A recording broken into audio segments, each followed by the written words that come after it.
आप मेरी अम्मी को कभी अकेला नहीं छोड़ेंगे, चाहे कितना ही प्रेशर क्यों ना हो। बहुत कुछ फेस करना होगा, बड़े अब्बू दादू इंसल्ट करेंगे, शायद धक्के देके घर से बाहर निकाल दें, लेकिन आपको स्टैंड लेना होगा।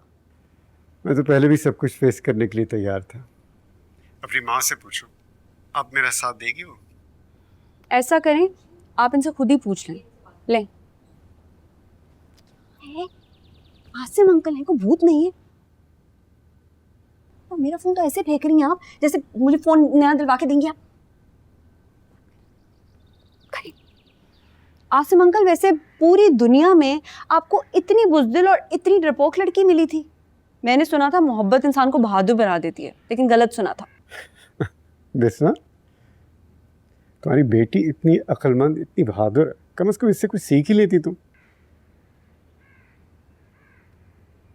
ये तो कम उम्र है, नादान है, लेकिन आप ये बताइए कि क्या उम्र के साथ आपकी भी अकल ख़त्म हो गई है?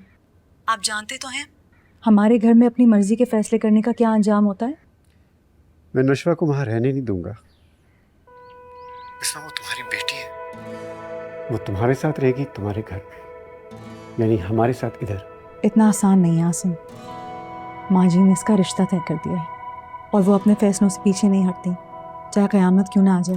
देखो, ये जो हमारी आजकल की नई जनरेशन है ना, इनको ये मैन मेड क़यामतों को हैंडल करना हमसे बहुत बेहतर आता है। कोई किताबी बात है।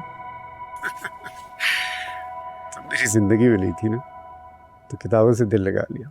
अब कुछ ना कुछ असर तो होना था ना। तो फिर आप इन्हीं किताबों से दिल लगाइए, क्योंकि मेरी बातों का तो अब असर किसी पर हो नहीं रहा है।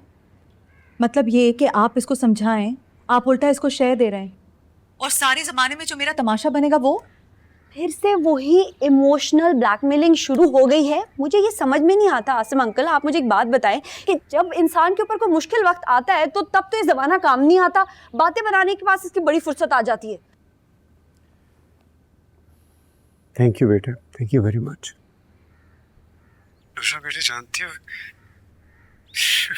कभी कभी मुझे तुम पे बहुत गुस्सा आता था।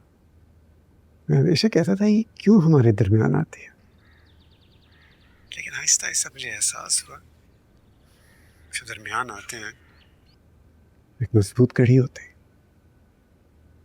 Thank you once again. अभी तो मुझे इस बात की टेंशन हो रही है कि जो गुस्सा अम्मी को मुझ पर आया हुआ है उससे मुझे कौन बचाएगा।